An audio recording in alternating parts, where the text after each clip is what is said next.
말씀 제가 봉독해 올리겠습니다. 사랑하는 자들아, 우리가 서로 사랑하자.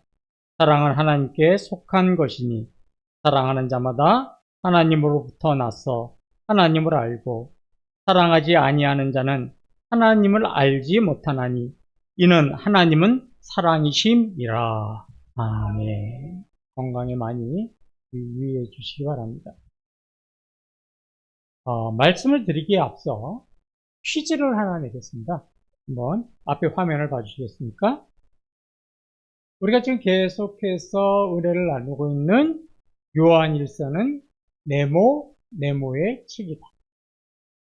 제가 힌트를 드리자면 오늘 저희가 읽은 요한일서 4장 7절을 이렇게 보시면 반복돼서 나오는 단어가 하나 있어요. 그 단어가 정답입니다. 찾으셨습니까? 뭐죠? 예, 사랑입니다.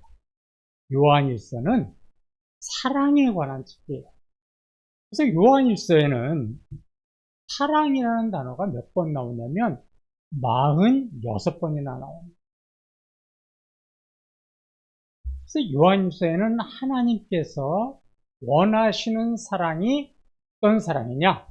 이거에 관해서 말씀하고 있는 책이에요. 그 중에서도요, 요한일서 중에서 가장 핵심이 되는 말씀은 오늘 저희가 읽은 요한일서 4장 7절에서 8절, 또 9절, 10절, 12, 12절, 4장 7절부터 12절이 요한일서의 핵심이고, 또 신학자들은 가장 아름답고 생명과 같은 말씀이라는 구절입니다. 그래서 저는 이 구절들을 몇 번에 나누어서 말씀을 좀 드리려고 합니다. 요한일서 4장, 하나님께서 요한일서에서 사랑하는 말을 46번이나 반복하시는 이유가 어디에 있을까요? 그 이유는 요한일서 4장 17절에 나옵니다. 이로써 사랑이 우리에게 온전히 이루어진 것은 우리로 심판날에 담대함을 가지게 하려 함이니 주께서 그러하심과 같이 우리도 이 세상에서 그러하니라. 예, 이 마지막에 여러분 화면에 보시면 빨간 글씨가 주께서 그러하심 같이 우리도 이 세상에서 그러하니라. 이게 무슨 말씀이냐면 하나님께서 이러시는 거예요. 내가 너희를 죽기까지 사랑한 그 사랑처럼 너희도 이 세상에서 서로 사랑하면서 살기를 나는 원한다. 이런 마음을 가지시고 요한일서에는 사랑이라는 단어를 46번이나 사용하신 겁니다. 그리스도인이나 세상 사람들이나 사랑을 하지 않는 사람은 없을 겁니다.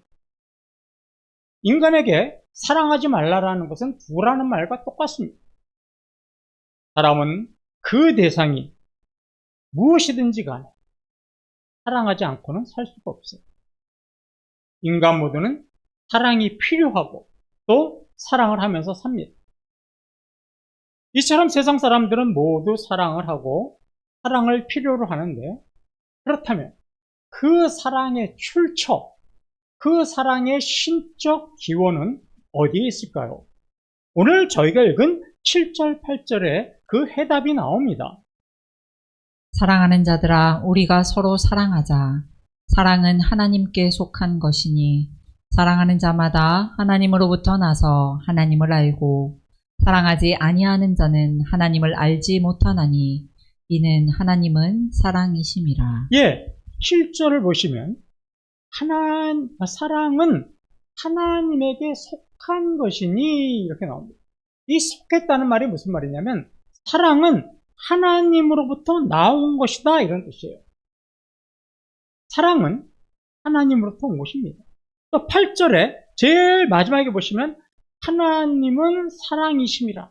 하나님은 사랑이라. 우리가 자주 쓰는 단어죠. 하나님은 사랑이시라. 이 말이 무슨 말이냐면 하나님의 사랑은 하나님의 성품이랍니다.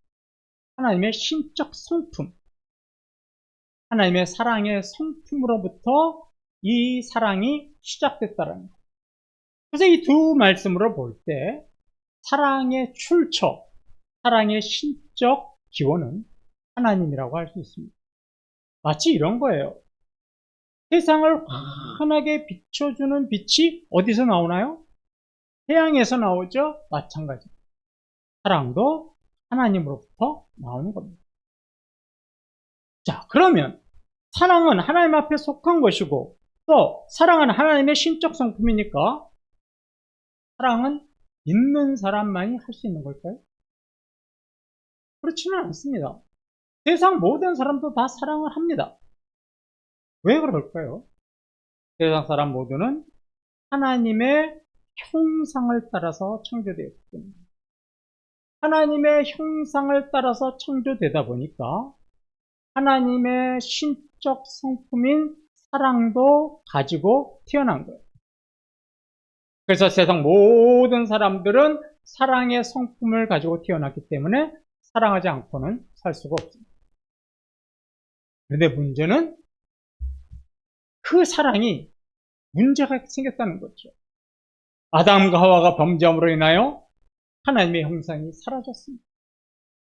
죄로 말미암아 하나님의 형상이 다 잃어버리고 그 자리에 부패와 죄악된 성품만이 가득 찼습니다. 이렇게 하나님의 온전하신 사랑이 죄악으로 인해서 완전히 뒤틀려 버렸어요. 어떤 사랑으로 뒤틀려 버렸습니까? 이기주의적인 사랑, 쾌락적인 사랑, 자극적인 사랑, 부패적인 사랑, 이렇게 뒤틀려 버렸습니다. 그렇게 죄로 인해서 뒤틀려 버린 사랑을, 세상 사람들의 사랑을 자세히 소개하고 있는 책이 하나 있습니다. 지금 보시는 이 책입니다. 저도 읽었습니다. 4가지 사랑. C.S. 로이스라고 하는 신학자가 쓴 4가지 사랑이라는 책이 인간의 뒤틀려진 사랑을 4가지로 설명하고 있습니다. 그래서 지금부터 드리는 말씀은 제 말씀이 아니라 이 책에 있는 내용을 제가 요약해서 전해드리는 겁니다. 자, 이 C.S. 로이스라고 하는 사람은 세상 사람들의 사랑을 첫 번째 어떻게 구분하냐면 애호의 사랑이라고 합니다. 애호. 이 애호의 사랑은 이런 거예요. 무엇인가를 좋아해서 강하게 애착을 느끼는 사랑입니다. 낚시나 등산이나 반려견이나 사람이나 그런 것을 너무나 좋아한 결과 어떻게 되는 거예요? 집착해버리는 거예요. 애착을 가지는 거예요. 조금이라도 내 주위에서 떨어지면 어떻게 되는 거예요? 불안함을 느끼는 거예요. 이런 집착적인 사랑에서 발생되는 게 뭐냐면 지금 사회에 이슈가 되고 있는 스토커. 내가 집착하려고 하고 내가 소유하려고 하는 그런 사랑. 이것을 애호의 사랑이라고 합니다. 이런 사랑은 건전한 인간관계를 아주 망하게 하고 해치게 합니다. 두 번째 사랑은 우정의 사랑입니다. 우정도 사랑인가요? 예, 맞습니다. 우정도 일종의 사랑입니다. 하지만 우정이라는 것이 정말로 아름답게 사용되면 좋은데 이게 죄악과 범죄함으로 인한 우정에도 문제가 생긴 거예요. 그래서 우정이라는 이름으로 어떤 사람이 모이느냐? 끼리끼리 모여요. 끼리끼리 모인 다음에 다른 사람들은 어떡합니까? 배척해버리죠. 그래서 개인에게 상처를 줄 뿐만 아니라 사회적으로 나쁜 악영향을 끼칩니다. 우리 정치 세계를 한번 보세요. 또 직장 다니시는 분들도 마저 뼈저리게 느낄 거예요. 어느 단체든지 항상 문제가 되는 게 뭐예요? 혈연, 지연, 학연. 그렇지 않습니까? 이 3가지 때문에 유능한 사람이 진급을 못하고 유능한 사람이 왕따를 당하는 거죠. 정치권을 보세요. 다 연줄돼서 국회의원 되고 연줄돼서 좋은 부서 올라가지 않습니까? 이런 우정은요, 마치 마피아 같은 거예요. 마피아. 불의한 카르텔이에요. 빨리, 하루라도 빨리 이런 학연, 지연, 혈연 이런 건 없어져야 돼요. 세 번째가 에로스 사랑입니다. 대표적으로 남녀가 성적인 이끌림에 따라서 하는 사랑이죠. 남녀가 에로스의 사랑을 빠지면 남자는 어떻게 보여요? 백마를 탐험한 자. 썰렁에 다 겪어보고 못 그래요. 여자는 숲속에 잠자는 공주. 정말 그렇게 보였나 모르겠네. 뭐 그랬으니까 뭐 이런 남녀 앞에는 무슨 이야기를 해도 귀에 안 들려와요. 그래서 뭐라고 그래요? 우리 어르신들이 눈에 그렇죠 콩깍지가 꼈나 보다. 그래서 아무 소리 안 들려요. 이게 에로스 사랑의 함정입니다.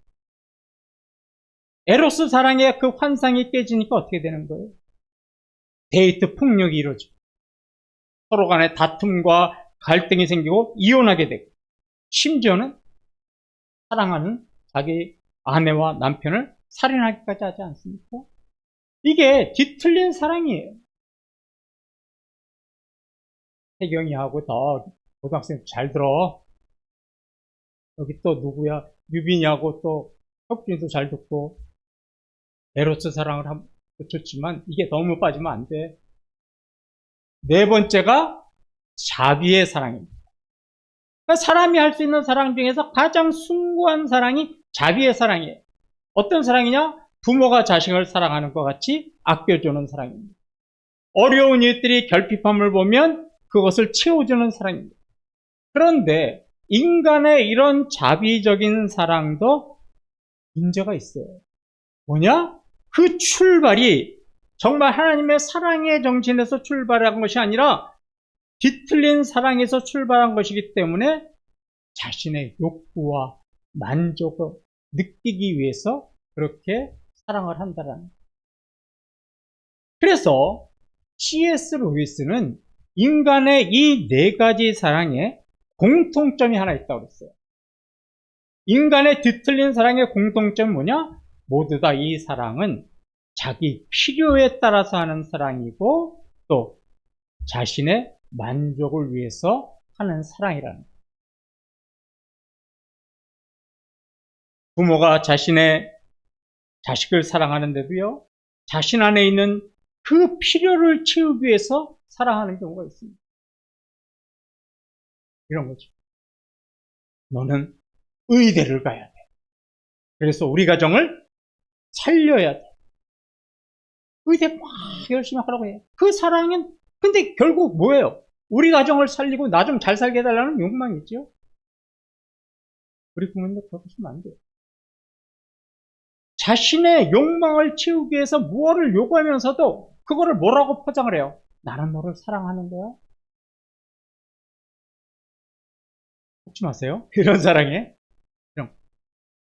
모든 인간의 사랑이 이렇게 다 뒤틀린 사랑이라는 거예요. 자신의 욕구와 만족을 위해서, 필요를 위해서 하는 사랑이라는 겁니다. 세상 사람들은요, 하나님의 형상을 가지고 태어나서 온전한 사랑을 할 수 있게 되었습니다. 그런데 이렇게 왜곡된 사랑을 하는 이유가 어디 있어요? 범죄함 때문이죠. 죄를 지어서 타락했기 때문입니다. 인간은 타락한 이후에 하나님이 주신 온전한 사랑을 완전히 잃어버렸어요. 자, 그렇다면 하나님의 사랑, 인간의 뒤틀린 사랑은 자기의 필요와 만족과 욕망을 채우기 위한 사랑이라면 하나님의 사랑은 어떤 사랑이랄까요? 이 C.S. 루이스는 여기서 하나님의 사랑은 무슨 사랑이라고 이야기하냐면 선물의 사랑이라고. 선물의 사랑. 그러면 왜 C.S. 루이스가 이 신학자가 하나님의 사랑을 선물의 사랑이라고 했을까요? 이게 오늘 우리가 요한일서를 잘 읽어보시면 왜 하나님의 사랑이 선물의 사랑인가를 알 수 있어요. 자, 제가 몇 구절만 찾아드릴게요. 9절 말씀입니다. 하나님의 사랑이 우리에게 이렇게 나타난 바 되었으니 하나님이 자기의 독생자를 세상에 보내심은 그로 말미암아 우리를 살리려 하심이라. 예, 하나님은 예수 그리스도를 이 땅에 보내셨는데 무슨 선물로 보내셨어요? 구원의 선물로 보내셨잖아요. 저와 여러분을 죄와 사망으로 죽게 된 저와 여러분을 살리기 위한 그런 사랑입니다. 저와 여러분의 죄를 용서하시기 위하여 그의 아들 예수 그리스도를 구원의 선물로 십자가에서 죽기까지 살아가신 사랑입니다. 그래서 하나님의 사랑은 선물의 사랑입니다. 선물에 뭔가 자기의 욕망을 채우고자 하면 그건 선물이 아니라 뭐가 되나요? 그렇죠. 뇌물이에요. 하나님은 그런 게 없습니다. 온전히 죄악과 어둠 속에서 살고 전혀 희망이라고는 없는 저와 여러분에게 예수 그리스도를 구원의 선물로 주는데 그 뒤에는 어떤 욕망도 없는 거예요. 하나님의 무엇인가를 채우고 하나님의 필요를 채우기 위해서 그 아들 예수 그리스도를 희생시키신 게 아니에요. 온전히 우리 죄를 구원하시기 위해서 그 아들을 구원의 선물로 주신 거죠. 이렇게 하나님께서 인간들에게 주신 선물의 사랑, 무조건적인 사랑이고 희생적인 사랑이고 신적인 사랑입니다. 이것이 하나님의 사랑이고 이것이 원래 하나님의 성품인 사랑이에요. 사랑의 원래의 모습입니다. 그런데 이런 원래 모습이 인간들이 범죄함으로 인해서 완전히 뒤틀려졌죠. 자기 필요와 욕망과 만족을 위한 사랑으로 뒤틀린 거죠. 그래서 우리가 하나님의 사랑을 알고 싶다면 예수 그리스도를 깊이 알아봤어요. 예수 그리스도가 구원의 선물을 정확하게 우리가 알려주는 사랑이기 때문에 예수 그리스도를 여러분들이 잘 아시면 하나님의 사랑이 어떤 사랑인지 알 수 있습니다. 제가 오늘 읽은 요한일서 4장 7절부터 8절 말씀은 가장 핵심적이고 아름답고 우리 마음에 감동을 주고 화려한 말씀이라고 했잖아요. 근데 그 안에는요, 날카로운 비수가 숨겨져 있습니다. 날카로운 칼이 하나 숨겨져 있습니다. 하나님의 사랑이 어떤 사랑인지를 성도들이 깨달았습니다.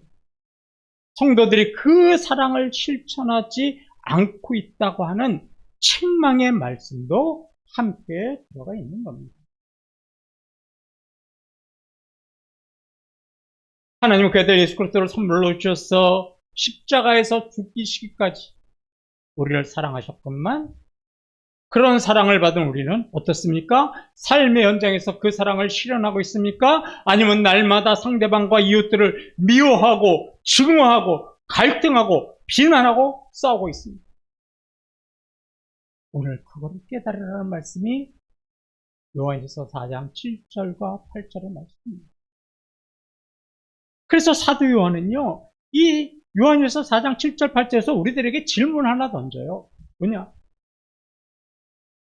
사랑하는 성도, 내가 하나님의 사랑을 알고도 하나님의 사랑이 그 아들 예수 그리스도를 죽기까지 구원의 선물로 주신 사랑인 것을 알고도 네가 너의 삶 속에서 그 삶을 실천하지 않는다면 네가 과연 하나님의 자녀라고 할 수 있겠느냐? 오늘 그 날카로운 말씀의 비수가 요한일서 4장 7절 8절에 꼽혀 있는 겁니다. 우리는 그저 요한일서 4장 7절 말씀을 아멘 은혜의 말씀 사랑하는 자들아 우리가 서로 사랑하자 찬양으로 할 것이 아니라 이 말씀에 숨겨져 있는 비수, 그 사랑을 받은 나는 과연 그 사랑을 이웃들과 나누고 있는가? 과연 나는 하나님의 사랑을 받은 자녀로서의 삶을 살고 있는가? 이걸 깨달아요.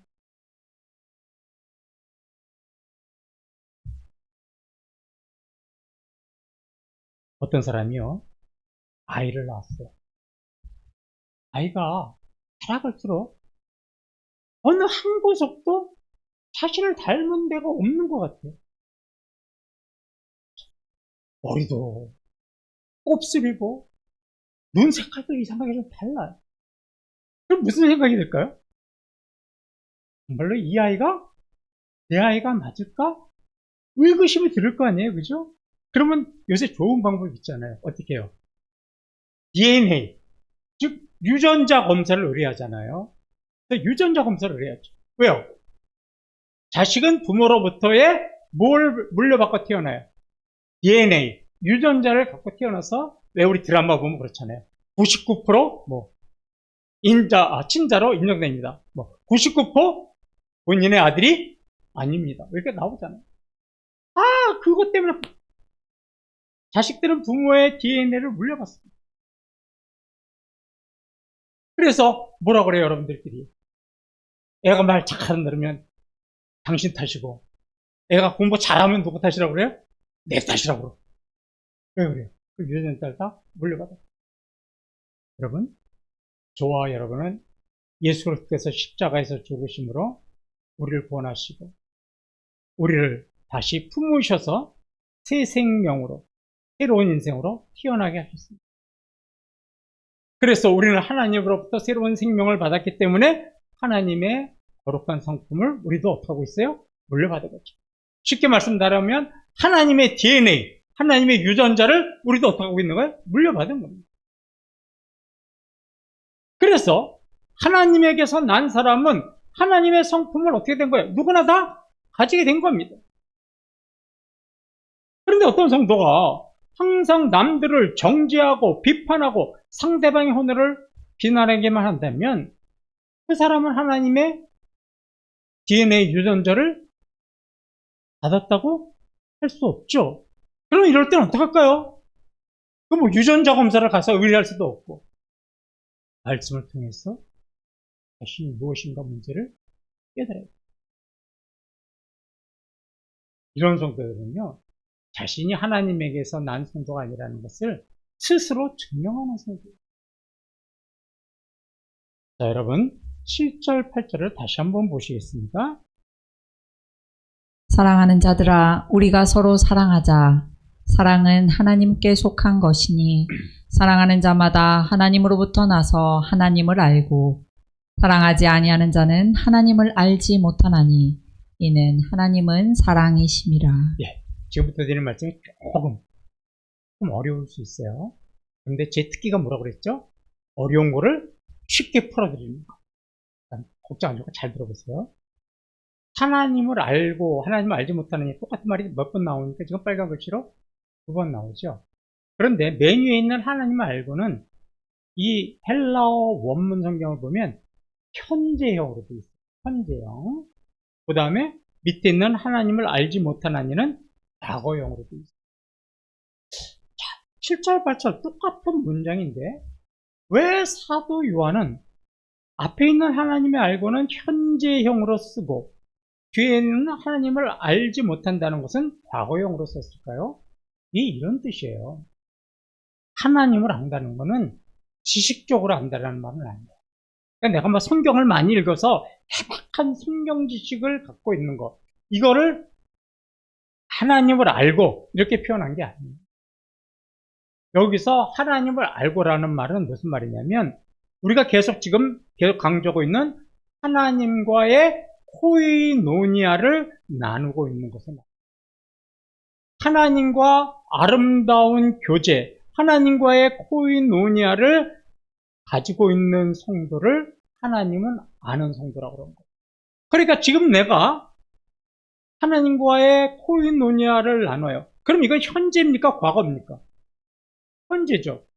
이런 사람 있잖아. 아우, 저 옛날에 뭐 성령 충만 받았어. 이거 아무 쓸데없는 그런 얘기는 어디 가서 하지도 않았어.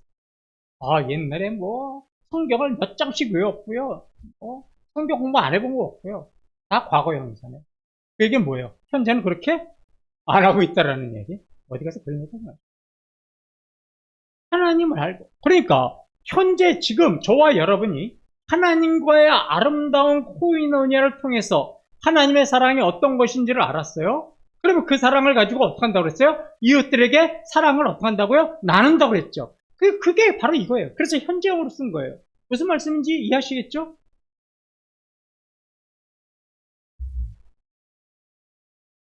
우리가 지금 하나님과의 코이노니아를 나눌 때 하나님의 사랑은 우리에게 커다란 변화를 줘요. 하나님께서 우리를 어떻게 사랑하신 것을 알고 그 다음에는 우리도 그 사랑을 가지고 이웃을 사랑하는 겁니다. 이때 바로 하나님의 거룩한 성품인 온전한 사랑을 하는 거죠. 자, 반면에 두 번째 있는 하나님을 알지 못하나니라는 말씀이 왜 과거형으로 썼느냐? 이런 거예요. 지금 제가 이웃들을 사랑하지 못해요. 이웃들에게 아름다운 사랑을 하는 게 아니라 내 만족과 내 욕구와 내 필요에 따라서 사랑을 해요. 이런 성도는, 이런 저는 과거서부터 하나님과의 관계가 아름답게 지속된 적이 없다라는 거예요. 과거서부터 지금까지 어떻게 되는 거예요? 하나님과의 아름다운 교제가 이루어지지 않았기 때문에 지금도 나는 사랑하지 않는 거예요. 그렇죠? 그래서 과거에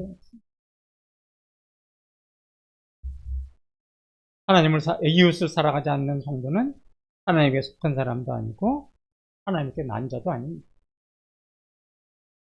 한마디로 이런 성도들은 하나님과의 아름다운 코이노니아, 친밀한 교제를 나누지 못해서 하나님의 사랑이 어떤 사랑인지, 이 선물의 사랑, 구원의 선물이 어떤 것인지를 모르기 때문에 그런 사랑을 못하고 있다는 겁니다. 말씀을 마무리 짓죠. 앞에서 말씀드렸듯이 이 세상은 죄로 인해서 하나님의 온전한 사랑이 자기 입맛에 맞는 사랑, 자기 필요에 따라 하는 사랑으로 뒤틀려 있습니다. 그래서 우리가 잘 아는 찬송가 가사에 이런 내용 있잖아요. 세상 모두 사랑 없어 맹맹함을 아는, 곳곳마다 사랑 없어 탄식 소리 뿐일세. 세상에서 하나님의 그 아름답고 숭고한 사랑은 찾아보기 힘듭니다. 그래서 계속 사람들이 사랑에 목말라 하는 겁니다. 하나님은 저와 여러분이 서로 사랑하면서 살기를 간절히 원하십니다. 우리가 예수님을 믿고 구원받은 후에 우리에게 주신 하나님의 형상은 어느 정도, 100%는 아니더라도 어느 정도 회복됐습니다. 그 중에 하나가 하나님의 사랑의 성품입니다. 그 사랑을 회복하셨다. 이제는 이웃들에게 사랑으로 여러분의 신앙을 증거하셔야 합니다. 인간의 사랑은 필요에 따라 하는 사랑입니다. 인간의 힘으로 사랑하려고 하지 마십시오. 오직 하나님과의 코이노니아 관계를 우선 삼으시고 그 관계를 이루신 다음에 자연스럽게 하나님이 주신 온전한 사랑의 형품인 그 사랑을 회복하시고 그 이웃들과 참된 사랑을 나누셔야 합니다. 우리 교회와 성도님들이 필요에 따라하는 사랑이 아니라 자기 만족과 욕망에 따라하는 사랑이 아니라 이제는 그 아들 독생자 예수 그리스도를 우리에게 구원의 선물로 주신 그 놀라운 사랑을 이웃들에게 증거하시고 이웃들에게 나누시는 성도님들 되시기를 주님의 이름으로 축원합니다.